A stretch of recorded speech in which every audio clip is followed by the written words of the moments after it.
Pasibayong milablab intensyon keng pilatan daring demolition team at ning Clark Hills Properties Corporation at reng Mario keng Sitio Balubad, Barangay Anunas, Angeles City anyang Miyerkules, 7 na ning Pebrero. May bulagala kasi reng residente uling balura ating gentleman's agreement ing may sabing kumpanya at ing city government no relocation, no demolition kareng residential area. Yun sir, nagulat po kasi kami dahil wala naman pong na-receive na memo na magkakaroon ng demolition. Kasi po expected namin by Monday, memo muna sa aming barangay, then magpo-proceed yung demolition. So wala po kaming na-receive. So nagkampante po yung mga tao dahil Wednesday na po kahapon. Hindi po namin na-expect na mabubulaga kami at time of 11. Ngayon yung foreigner po na nilooban at sinaksak kahapon, nagulat po siya. Opo. Nagulat po siya na binigyan siya ng within 20 minutes na i-evacuate niya yung bahay niya. At uling alala ka nung tingga pa bisureng may Mario, may nalakaran la at linaban labang elam malaus, malalasak din karelang tuknangan. Agpang paking Secretary General na ning aguman dareng manoknangan king Anunas ay Mary Grace Paragas, alaman ka nung gewadeng pulis sa dapat sanang mag-maintain peace and order king sitwasyon. Yun nga sir, yung pinagtataka din namin, bakit ganon? Yung sinasabi po kasi nila na peace and order, opo, sa part namin syempre sir, hindi natin maaalis na yung bugso ng damdamin dahil yung naka-input na sa utak ng mga tao, mawawalan ng tahanan. Ang kinukuha lang po namin sir, katulad kahapon, makikita rin po sa video na bumabato na rin yung mga demolition team. Eh nandun lang po ang kapulisan. Bakit hindi sila yung mag-move na wag kayong mambato para hindi sila lalong matrigger na magalit na magbato? Kaso sir, walang ganon.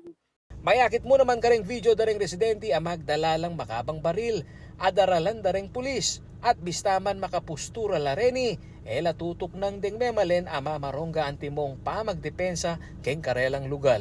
Mureng mga tuwaring kayabe, nune pati rin kayanakan. Agpang keng spokesperson na ning Angeles City Police Office ay Police Major Brian Maggudayaw, tutong matas ing level of threat keng Sitio Balubad, Anunas.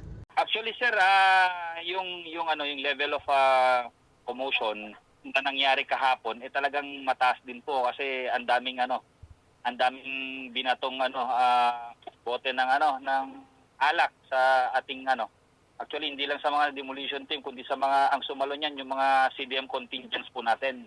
Ayun, opo. Then may nasugatan, may tinamaan yata ng parang pellet. Ayun, ibig sabihin ho pellet. Yes po. Tapos yung as far as I know, may tinapunan ng Molotov kanina.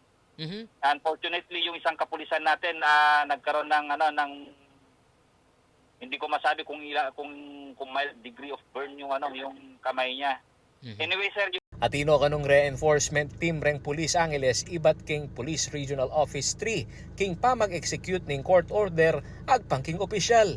Inisplika na mo namang Magudayaw na kailangan latagan ng armasan ding karelang tao ang makadeploy keng lugal. Patupadla naman kanong maximum tolerance bista man mayayakit na lalaban la ring may Maryong lalasakan da balereng demolition team. Meron ho silang mahabang Armalite. Yes sir, actually mga security natin yan sir kasi yung mga CDM contingents natin, they are barred to carry firearms. So yung mga nakikita ninyo sa video sir na may mga gamit, those are security personnel natin.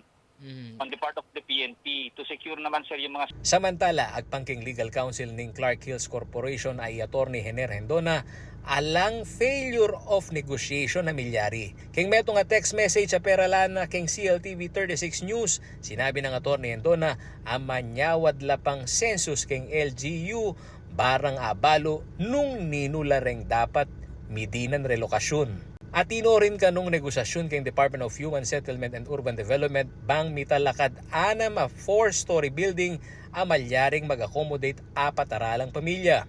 Bukod pa karing impormasyon na reni, tinanggi ni Indona amambye pang impormasyon dikil king execution na ning demolition. Kinundena na naman ning city government ning Angeles City ing milyaring demolition at sinabi na eya ti nakikiking pisasabyan ing Clark Hills Properties Corporation.